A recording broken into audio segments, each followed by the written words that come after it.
Bonjour à tous et à tous, bienvenue dans ce webinaire.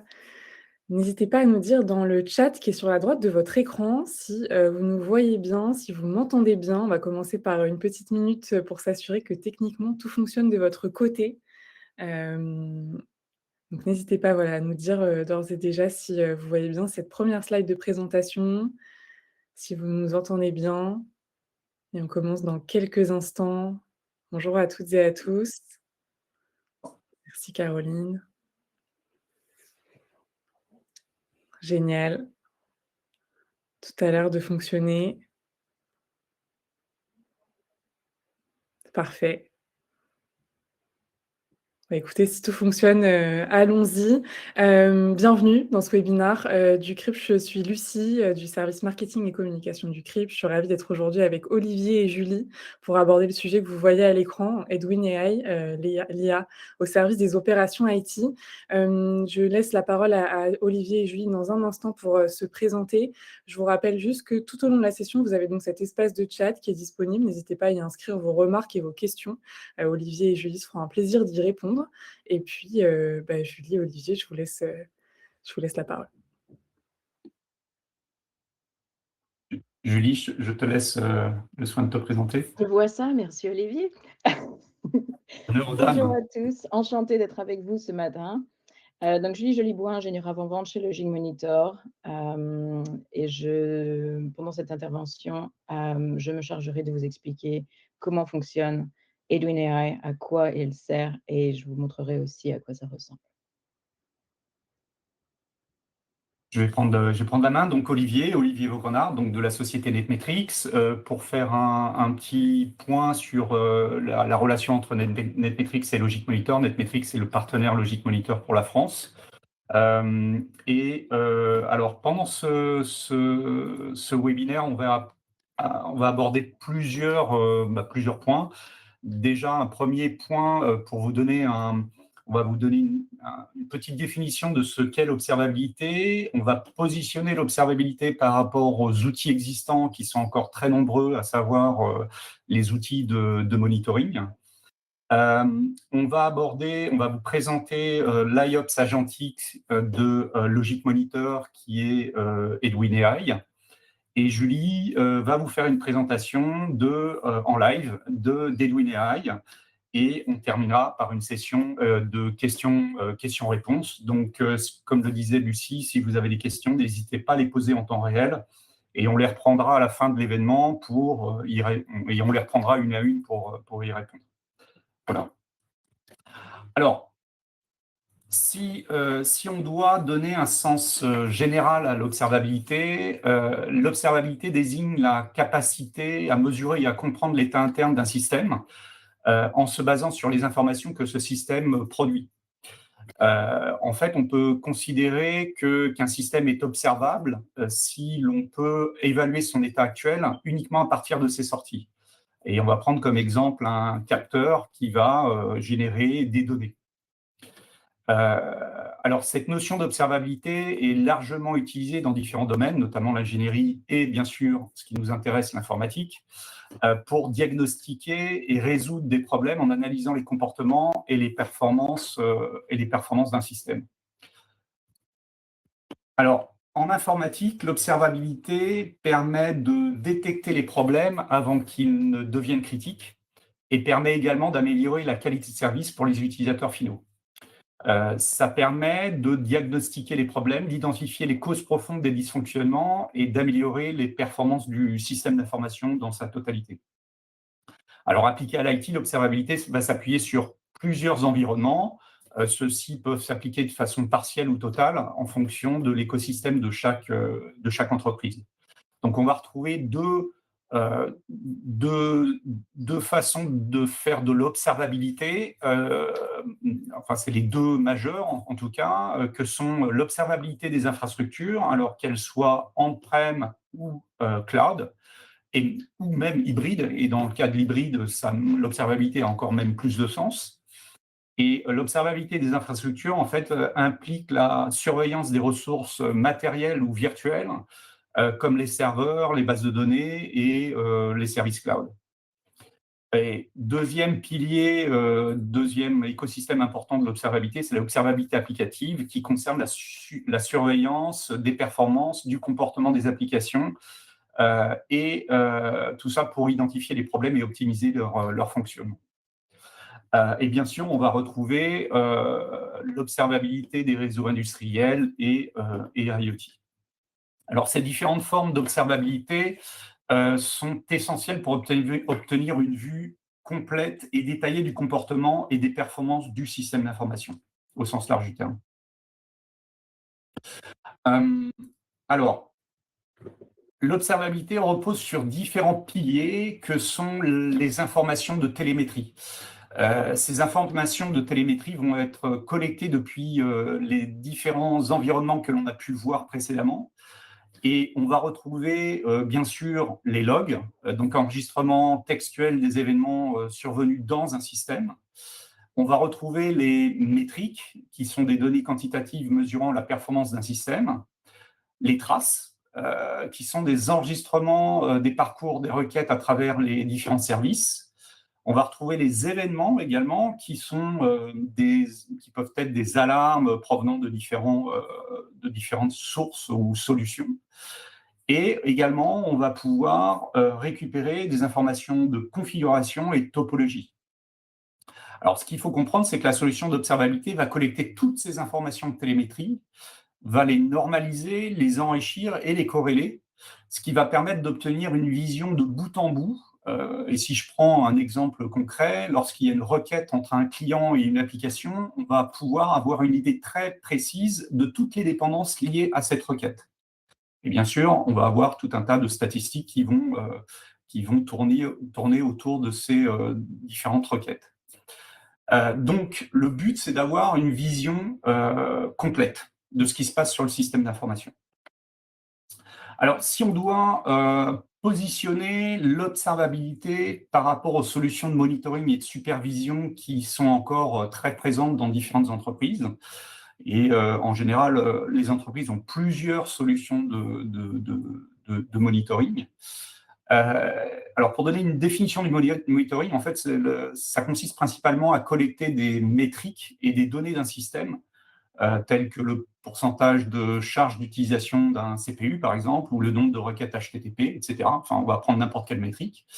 Et en fait, le monitoring seul va vous donner une vue superficielle et souvent limitée d'un système.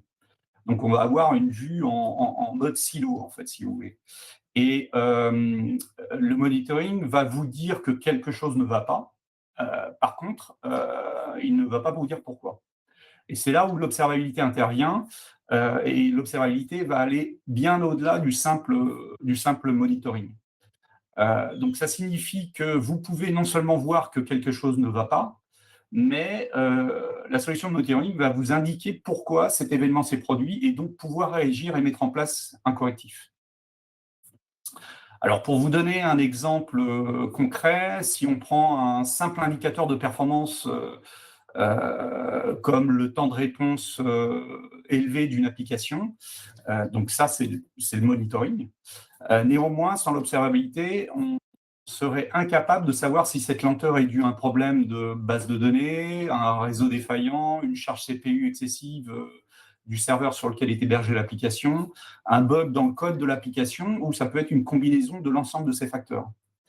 Donc, l'observabilité permet d'explorer ces interactions complexes pour identifier la cause réelle d'un problème.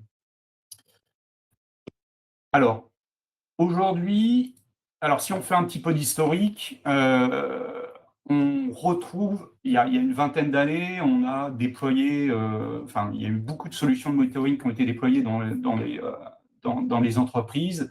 Et aujourd'hui, on peut retrouver des entreprises avec beaucoup de solutions de monitoring. Donc, chaque solution va donner une vision partielle de ce qui se passe sur l'infrastructure. Et il y a 7-8 ans, on a commencé à voir émerger des solutions d'observabilité. Et comme je vous l'ai expliqué tout à l'heure, l'observabilité va permettre de collecter tous les fameuses les statistiques de télémétrie, les informations de télémétrie, pardon, pour vous donner une vision complète de ce qui se passe sur le système d'information. D'ailleurs, l'observabilité, à l'époque, est arrivée en même temps que les solutions big data. Et vous comprenez que les informations de télémétrie qui vont être collectées de façon non seulement en temps réel, mais de façon assez importante. Plus l'infrastructure est importante, plus on va se retrouver avec des volumes d'informations de télémétrie importantes. Donc, l'observabilité est arrivée à ce moment-là, au moment où les solutions de big data ont commencé à arriver sur le marché. Aujourd'hui, on a passé une étape avec l'IOPS agentique. En fait, l'IOPS agentique, c'est une IA une IA agentique qui va permettre d'aider à l'identification de ce qui est réellement important, de corréler les signaux, ça c'est très important, de réduire le bruit et de prioriser les actions et accélérer la réponse opérationnelle. Donc ça, c'est l'IOPS agentique. Et l'IOPS agentique peut récupérer des informations d'une solution d'observabilité, bien sûr, de monitoring, mais également de tout autre environnement. Et demain, alors, quand on va parler de réponse opérationnelle, on parle de remédiation. Aujourd'hui, une partie des remédiations peuvent s'effectuer de façon automatique. On peut mettre en place des playbooks, voilà. Mais la plupart des remédiations aujourd'hui se font encore de façon soit manuelle, en tout cas avec l'intervention d'un humain. Demain, ce ne sera plus du tout le cas. L'IT sera vraiment autonome. On sera capable d'identifier, avec l'IOPS agentique, on sera capable non seulement de détecter les problèmes, de vous donner des informations de remédiation, et ces informations de remédiation vont pouvoir être activées de façon complètement automatique. Et on va se retrouver dans un IT qui va être complètement autonome. Alors, justement, par rapport à ces différentes étapes et différents types de solutions, est-ce que si vous aviez 2 petites minutes pour répondre à ce sondage, si vous pouvez aller dans l'espace qui se trouve en bas à droite pour nous donner une petite idée de là où vous en êtes, justement, dans cette approche IOPS ou avant l'IOPS. On vous laisse quelques secondes pour répondre et on va essayer de commenter ce que vous nous communiquez comme information.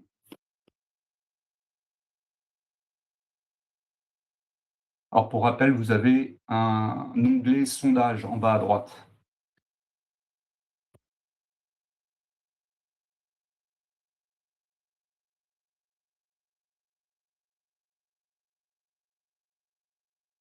OK. Alors, je ne sais pas pourquoi je ne vois pas le résultat du sondage. Julie, je ne sais pas si tu le vois, toi? Non, ce sera une surprise. Potentiellement Lucie, tu peux le voir?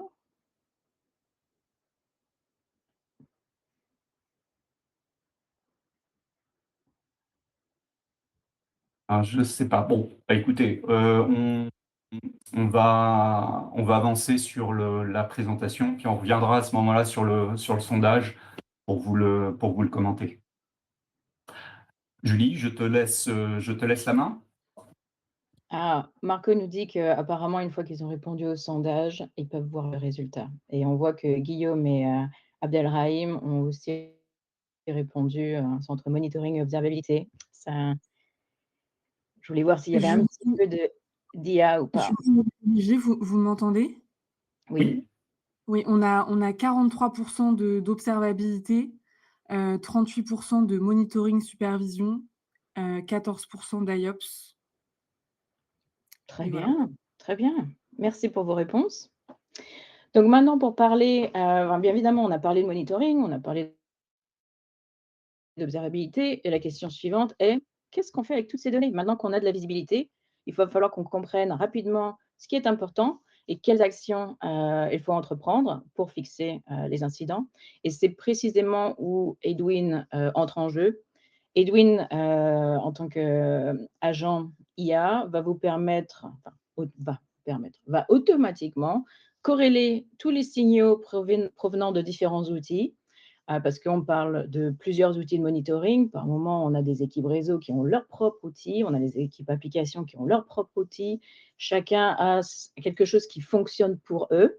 Ils n'ont pas forcément envie de passer sur un seul outil qui bénéficierait toute la société, mais des choses particulières. Donc, Edwin va pouvoir corréler les signaux qui proviennent de tous ces outils de supervision, va pouvoir identifier les causes probables d'un incident, qu'est-ce qui est responsable, qu'est-ce qui fait que l'accident a commencé, pouvoir proposer des actions de remédiation aussi, et aider vos équipes à prioriser leurs efforts, où on commence, qu'est-ce qui est vraiment important, etc. Donc, on passe d'une logique de surveillance à une logique d'assistance à la décision et, plus tard, à l'automatisation. Pour comprendre où se situe Edwin par rapport à la plateforme Logic Monitor, si on regarde du côté gauche, où c'est marqué Logic Monitor, c'est notre plateforme qu'on appelle Envision. Le rôle est de fournir une visibilité unifiée pour vos environnements hybrides, que ce soit on-premise, que ce soit dans un cloud, plusieurs clouds, que ce soit vos applications, tout ce qui est réseau, tout composant en fait qui font que vous avez des services numériques. Donc ça, c'est votre solution de supervision et observabilité.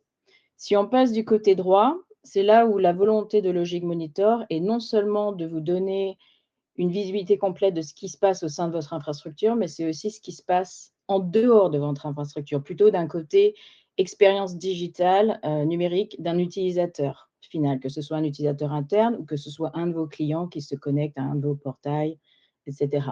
Donc, c'est histoire de vous donner de la visibilité sur des choses qui ne vous appartiennent pas en ce moment. Et au milieu, vous avez Edwin AI. Donc, Edwin, c'est la couche d'intelligence qui relie ces deux mondes, et comme je disais tout à l'heure, qui relie aussi tout votre écosystème. Et donc, il va exploiter les données que vous récupérez de vos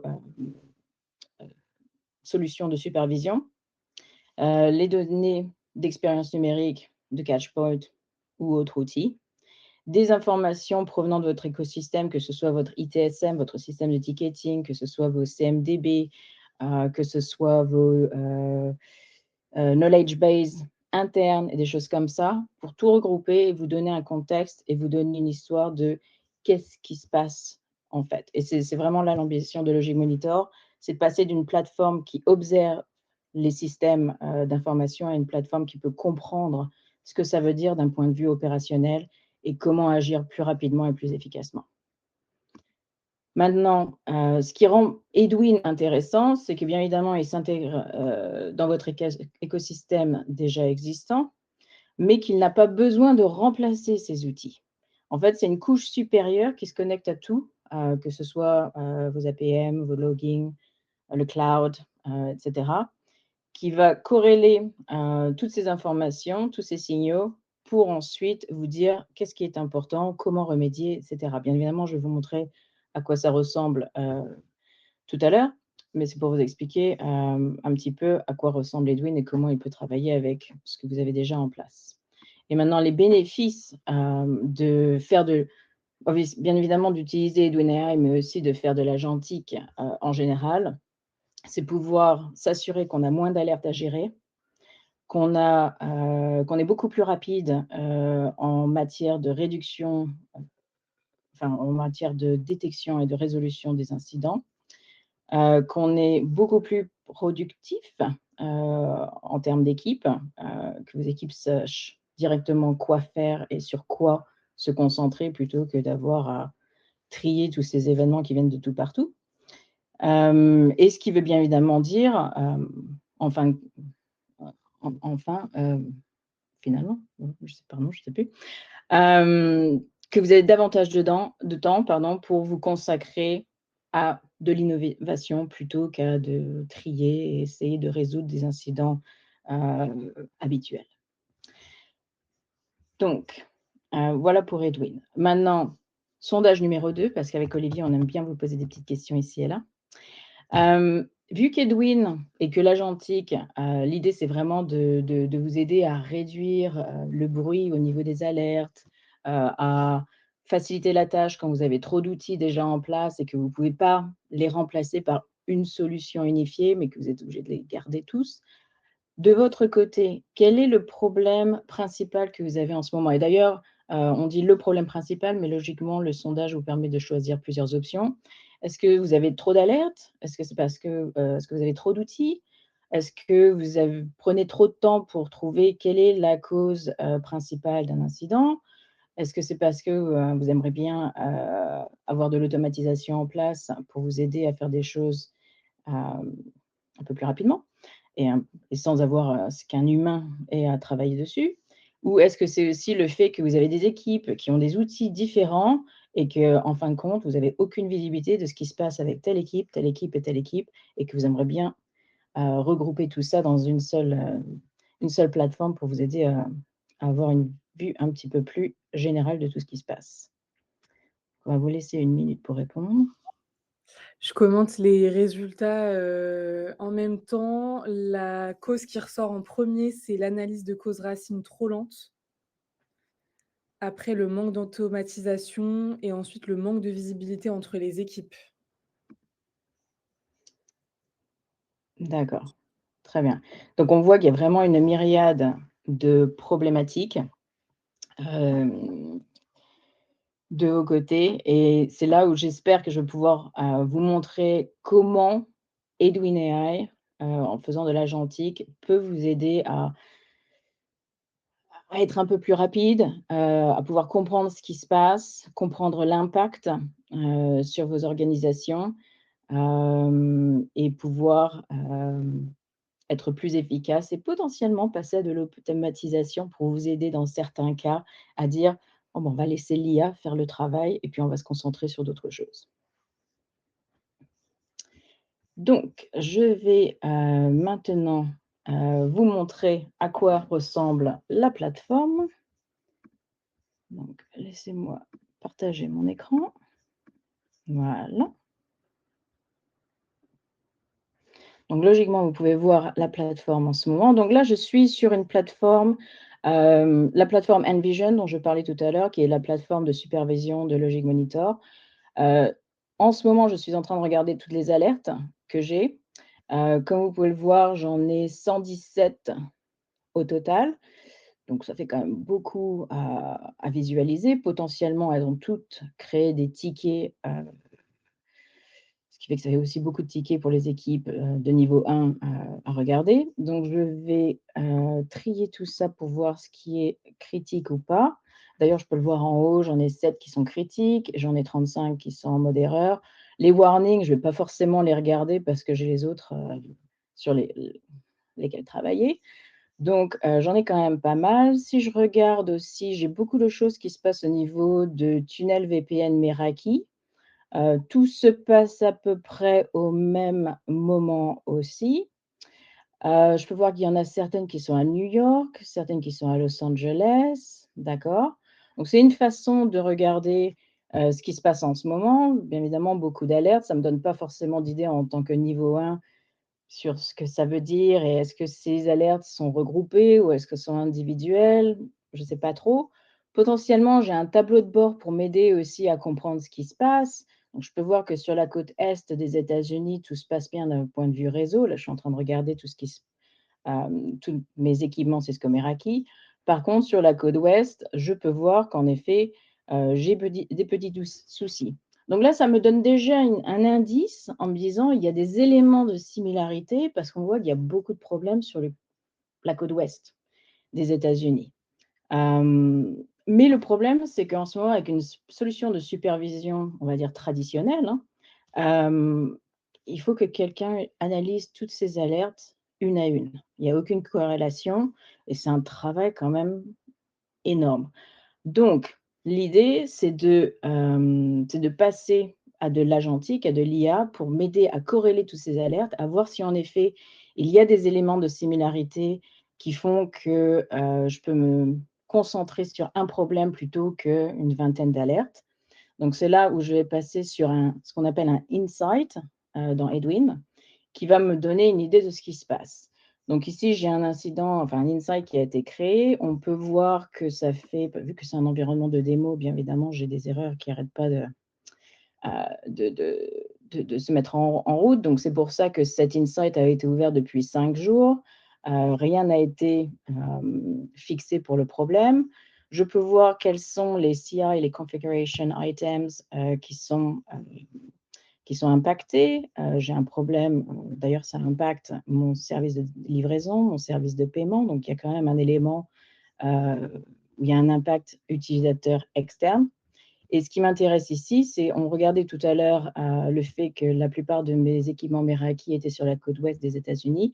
On voit justement quelle a été la corrélation. On a regardé, on a vu qu'on avait quelque chose qui se passait sur le SD-WAN et qu'en effet, c'est la côte ouest où il y a la similarité et où il y a le problème.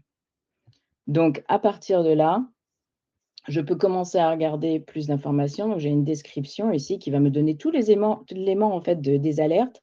Donc, ce n'est pas forcément très joli à regarder. C'est juste pour savoir qu'en effet, on voit les impacted CIs, etc., etc. OK. Information nécessaire, mais je ne vais pas forcément m'amuser à aller regarder ce qui s'y passe. Ensuite, timeline, ça c'est une bonne idée pour savoir quelles sont les alertes qui sont corrélées.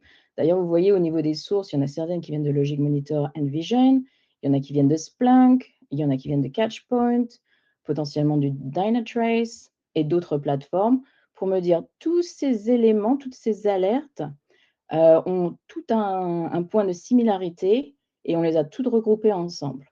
Et donc ici, vous voyez aussi ce qui vient de Logic Monitor, ce qui vient de Splunk, etc., à quel moment c'est arrivé, combien de temps ça a duré, et ainsi de suite. Donc, c'est un bon outil pour me donner une idée de qu'est-ce qui s'est produit, dans quel ordre, quelle a été la durée de chacun de ces incidents, etc. Ceci étant dit, ça ne me suffit toujours pas pour comprendre rapidement la cause du problème. Donc, à ce moment-là, on va aller dans AI Investigation. Et ça, c'est Edwin qui vous fait tout automatiquement pour vous dire « Sujet, nous avons un problème de tunnel VPN entre des sites. Sommaire, voilà ce qui se passe. On sait qu'il y a un impact sur la Californie et le Nevada. Voici d'ailleurs les adresses qu'on a récupérées de notre système de monitoring pour savoir où sont ces sites. Quel est l'impact ? Donc, on arrive à voir toute cette information. Bien évidemment, ce qui est aussi important de notre côté, c'est de comprendre où est-ce que ça a commencé. Quelle est la root cause? Quelle est la cause probable? On a bien évidemment notre timeline, mais ce qui nous importe aussi, c'est de voir comment est-ce qu'on va remédier à ce problème. Parce qu'en tant qu'ingénieur niveau 1, bien évidemment, ça pourrait être des ingénieurs niveau 2, 3, il n'y a pas de souci, mais c'est se dire qu'est-ce que je dois faire pour fixer ce problème. Donc là, vous avez les possibilités de résolution rapide pour voir ce qui s'est passé. On a par exemple un fichier de configuration qui a été changé. Donc, si on repasse en arrière, ça aide potentiellement à fixer ce problème de tunnel VPN. Mais il y a aussi le côté prévention. Comment est-ce qu'on peut réduire ce type d'incident dans le futur? Donc là, informations disponibles. À savoir que ces informations de remédiation, par moment, peuvent être génériques. Donc, l'idée, c'est de pouvoir se connecter à vos outils de knowledge base interne, à vos outils de ticketing, pour pouvoir comprendre votre infrastructure, votre environnement beaucoup mieux et pour qu'Edwin puisse réaffiner ces informations de remédiation pour vous donner des choses plus concrètes, plus adaptées à vos infrastructures. Maintenant, comme Edwin est capable de se connecter, par exemple, à du ServiceNow dans mon environnement de démonstration, il est capable de voir qu'il y a eu une change request, que Kevin a fait un changement sur le fichier de configuration des tunnels VPN. Donc, bien évidemment, ça nous donne une bonne idée de quel pourrait être le problème de départ. On peut aussi aller regarder ce qui s'est passé dans les logs parce que Edwin va aller vérifier ce qui quels logs sont disponibles au niveau du Meraki et nous dire voilà les logs qui sont d'intérêt dans cet incident. Comme ça vous évite d'aller regarder tous les logs vous-même. Vous avez déjà une idée de ce qui est important à regarder. Et ensuite, comme on a accès à vos articles de KB en interne, si vous avez quelque chose déjà en place pour dire comment fixer un problème de tunnel VPN avec du Meraki, ben voilà, vous pouvez aller vous y connecter. Donc ça vous donne quand même un bon résumé de ce qui se passe, à savoir aussi qu'au départ, on avait commencé avec, si je ne me trompe pas ici, on avait 26 alertes qui ont été corrélées ensemble. Donc plutôt que d'avoir 26 tickets, 26 alertes à aller regarder sur plusieurs plateformes, vous avez un seul insight qui vous donne toute l'information. Information qui vous donne aussi un niveau de confidence sur oui, on sait très bien que c'est un problème qui est relié à des problèmes de tunnel VPN. On vous donne la preuve, on vous donne la chronologie détaillée, des actions correctives. On vous met tout sur un plateau, en fait. Voilà. Et ensuite, il faut regarder le côté automatisation. Et avant de faire ça, ce qu'il faut que je vous montre aussi, c'est ici, on a quand même un agent. C'est comme du Claude, c'est comme du ChatGPT. C'est un agent qui vous permet de discuter avec Edwin pour potentiellement avoir plus d'informations. Parce que oui, ce que vous voyez ici dans AI Investigation est déjà très, très bien. Ceci étant dit, est-ce que je pourrais voir l'impact de ces alertes sur mon environnement? Donc, vous lui posez la question. Là, j'ai posé la question en français. Et il me dit, en effet, il y a une dégradation, tadadada. Bon, ça, on le savait déjà. C'est juste un exemple de question que vous pourriez poser. Je lui ai aussi demandé, est-ce qu'il y a des équipements qu'on a vus dans cet insight qui génèrent en général plus d'alertes que d'autres? Donc oui, en effet, il y en a. En général, c'est mon wireless controller, etc. J'ai aussi de l'iDRAC. Donc ça vous donne une idée de, est-ce qu'il y a des choses qui, aujourd'hui, me posent problème, mais pourraient potentiellement me poser problème au jour le jour? Est-ce que j'ai eu des incidents similaires au cours des 3 derniers mois? Oui, en effet, j'en ai eu, tadadada, voici la liste. Vous pouvez d'ailleurs retourner sur, les insights qui avaient été créés au départ, à l'origine. Est-ce que je peux avoir un guide, pour me dire comment résoudre ce problème? Donc voici mon guide, tadada, je continue, je continue. Et ce qui m'intéresse principalement, alors j'avais préparé toutes ces questions, en amont. Parce que là, on commence à partir du côté automatisation une fois qu'on a fait toute la corrélation. Est-ce qu'il y a un playbook qui me permettrait d'annuler cette modification de configuration de mes tunnels VPN sur mon Meraki? Et là, il me dit: «Oui, il y en a un, mais potentiellement, ce n'est pas ce qu'il nous faut». Et là, je peux demander à Edwin, grâce à l'utilisation de Watson, d'IBM, de me générer un playbook qui va marcher sur de l'Ansible. Et là, d'ailleurs, il me l'a fait automatiquement. Voici un playbook qui dit, je vais résoudre ce problème de tunnel VPN. Pour commencer, on va changer le fichier de configuration, on va redémarrer les services VPN, etc. Voilà déjà un script qui peut vous aider à faire de l'orchestration. Maintenant, à vous de choisir, est-ce que vous voulez garder le côté humain pour dire: «Julie, nous avons un playbook» ou «Nous avons créé un playbook, est-ce que tu veux le lancer?» Oui, non. Donc l'humain peut rester quand même dans la boucle et bien évidemment dans le futur, c'est de se dire: pour des incidents qui sont fréquents, qui sont facile à fixer, où là, on peut quand même faire confiance à l'IA, par exemple, redémarrer des services ou des choses comme ça. Pourquoi est-ce qu'on ne laisserait pas Edwin faire le travail pour nous? Donc, ça peut aussi vous aider à réduire, ce temps d'investigation, ce temps à passer sur le triage des incidents et sur le côté comment on fixe le problème, pour dire à Edwin, pour des choses, simples, on va dire: «Merci de faire le travail pour moi, comme ça je peux me concentrer sur le reste». Et là, ça vous donne une idée de comment Edwin peut vous aider. Bien évidemment, il y a d'autres aspects de la plateforme, on ne va pas en parler aujourd'hui parce que il me faudrait des heures. Mais voilà ce que je voulais vous montrer aujourd'hui, d'un point de vue Edwin. Donc, maintenant, ce qui serait bien, c'est de passer à un question-réponse, pour voir si je sais qu'il y a déjà des questions qui ont été posées au niveau du chat, donc on va y répondre et Ah si vous oui, en tout avez à d'autres, fait, n'hésitez pas. Julie. Alors, il y a une première question qui a été posée par Emilia concernant la partie modèle LLM. Donc, ces agents se basent sur des modèles spécialisés, pardon. Si oui, lesquels? Très bonne question. Alors, Edwin AI a été conçu pour être indépendant des modèles d'IA. On a été très spécifique là-dessus. On ne voulait pas être gouverné par un modèle en particulier. En ce moment, on utilise du AWS Bedrock et on a un gros partenariat aussi avec OpenAI. Donc, ce sont les modèles qu'on utilise pour Edwin.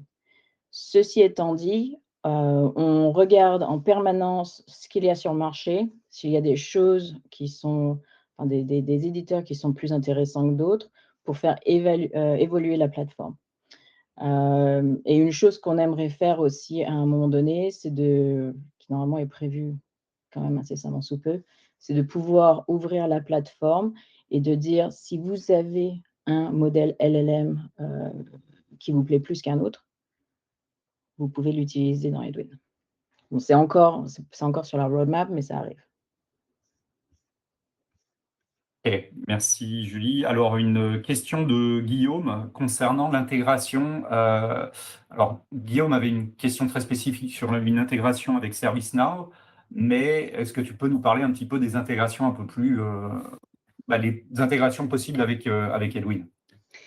Oui, Edwin a déjà beaucoup d'intégrations qui sont en place, que ce soit avec des systèmes d'observabilité et de monitoring.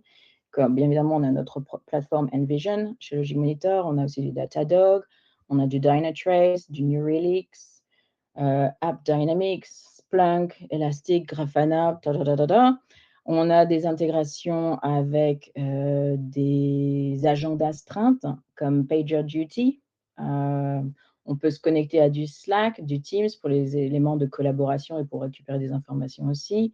Il y a des intégrations avec des systèmes d'orchestration et d'automatisation comme Ansible, dont je parlais tout à l'heure, mais il y a aussi Rundeck. Les systèmes de ticketing, bien évidemment, pour répondre à la question de Guillaume, il y a du ServiceNow. On a un gros partenariat aussi avec eux. D'ailleurs, je ne t'ai pas montré, mais bien évidemment, Edwin, une fois qu'il a fait sa corrélation, il peut créer un incident automatiquement chez ServiceNow. Toutes les informations qu'on a vues tout à l'heure sont listées. Et d'ailleurs, vous pouvez choisir quelles informations je vais envoyer à ServiceNow. Et tant que l'insight n'a pas été résolu, ServiceNow votre système de ticketing va continuer à recevoir des informations pour dire on a trouvé quelque chose de nouveau, on a trouvé une autre alerte qui correspond à ce sujet, etc. Donc, c'est vraiment quelque chose de bidirectionnel, mais aussi en temps réel qui continue à mettre à jour vos tickets. Mais à savoir que pour revenir à la question des intégrations, bien évidemment, on a beaucoup d'intégrations qui sont disponibles par défaut, mais on a aussi des API et des SDK pour aider nos clients qui ont des plateformes qu'on n'a pas encore intégrées directement chez Edwin, pour vous aider à commencer à faire ce travail d'intégration vous-même si nécessaire. Et on a aussi nos équipes de services professionnels qui peuvent aider de ce côté-là. Longue Alors, réponse. une autre question d'Emilia. À quel point est personnalisable le modèle qui génère ces rapports à notre organisation? Et avons-nous accès à de la configuration? Oui, alors chez Logic Monitor, on essaye d'être transparent et flexible.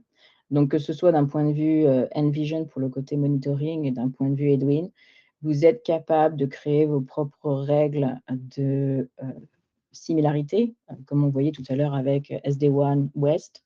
Vous pouvez décider qu'est-ce qui fait qu'on va avoir des systèmes de corrélation. Et aussi comment les règles vont être mises en place, quand est-ce qu'on va avoir un insight qui est créé, est-ce qu'on veut voir tous les éléments qui arrivent dans une période de 15 minutes ou est-ce qu'on veut étendre ça à 1 heure? C'est malléable et comme vous êtes accompagné par nos équipes de services professionnels, on peut aussi réfléchir avec vous sur comment Edwin peut être adapté à votre écosystème, votre infrastructure. Mais oui, donc pour répondre à la question, oui, vous pouvez accéder aux éléments de configuration, et faire des choses vous-même. J'espère que ça répond à votre question, Emilia. Alors, autre question de la part d'Abdelrahim. Comment Edwin construit-il sa connaissance des dépendances? C'est une première question. Et topologie dynamique ou règle de corrélation, pardon.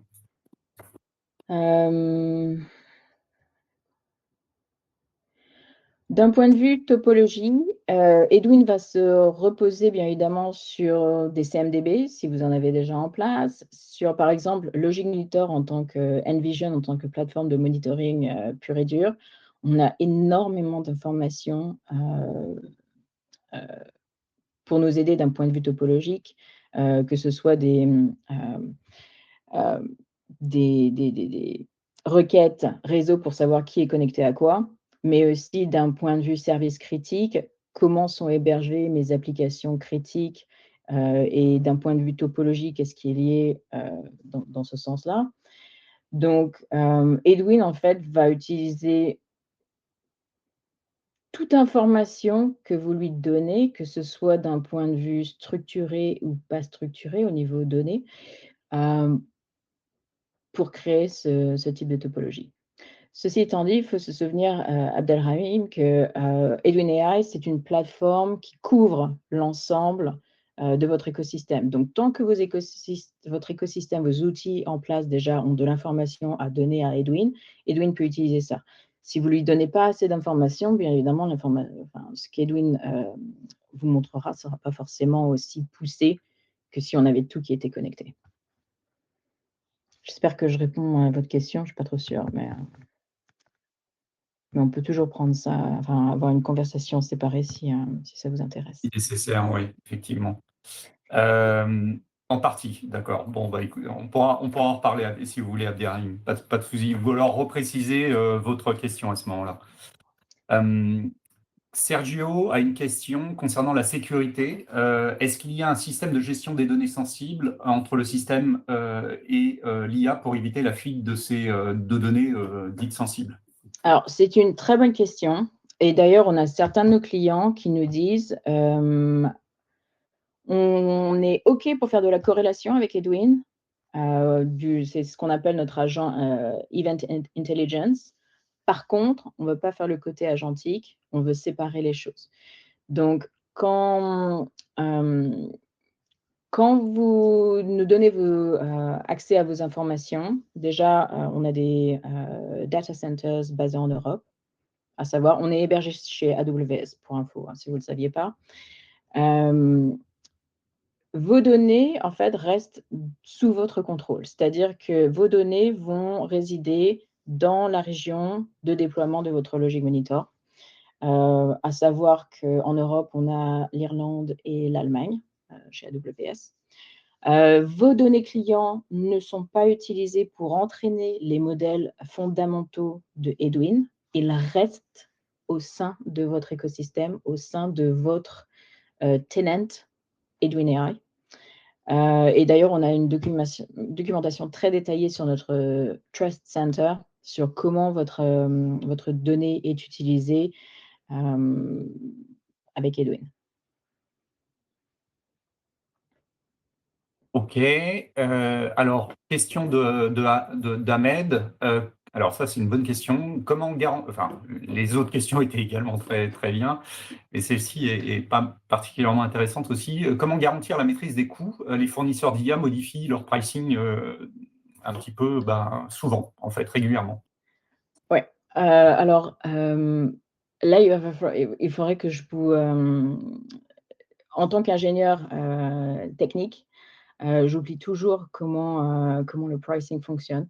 Il y a plusieurs éléments. Il y a le côté combien d'événements vous allez envoyer chez Edwin, donc c'est-à-dire toutes ces intégrations avec des outils déjà en place dans votre écosystème. C'est le nombre d'alertes qu'on va devoir corréler. Et ensuite, il y a aussi le nombre, on appelle ça des action credits, je crois. C'est le nombre de requêtes IA que vous allez faire. Et on vend ça, si je ne me trompe pas, par paquet de 100 000. Action Credit. Donc c'est déjà pas mal pour faire tout ce qui est investigation, pour pouvoir parler avec, l'assistant, IA et cetera.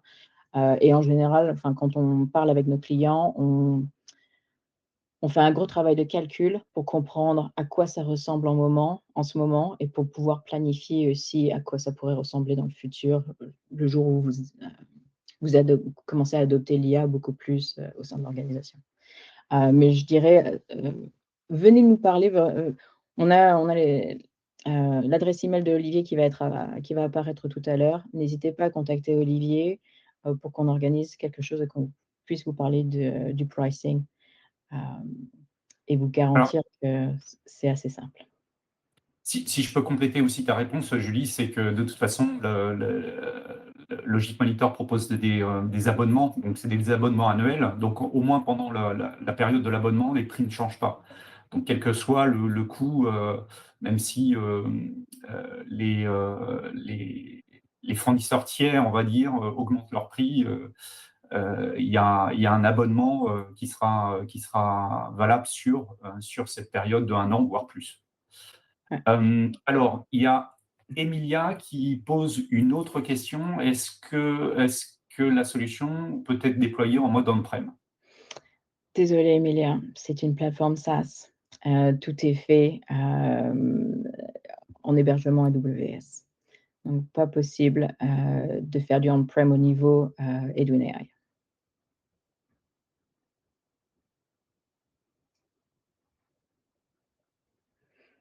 OK. Alors, je crois qu'on arrive, on a même dépassé de 2 minutes, le temps qui nous était imparti. Alors, si vous le souhaitez, il y a, on a mis à votre disposition un white paper qui est très bien fait. Donc, n'hésitez pas à le télécharger, hein. Il y a le QR code qui s'affiche. Et n'hésitez pas à nous contacter si vous souhaitez en savoir plus. Voilà. Donc, on vous remercie pour votre attention et votre présence. Merci Olivier, merci Julie pour, cette présentation. Merci à tous pour votre participation. On vous le disait, vous allez recevoir, le replay ainsi que, les slides de présentation, très prochainement par mail. Encore une fois, merci à tous. On vous souhaite, une très bonne journée et à bientôt dans un prochain webinar. Merci, bonne Merci, journée. au revoir. Au revoir.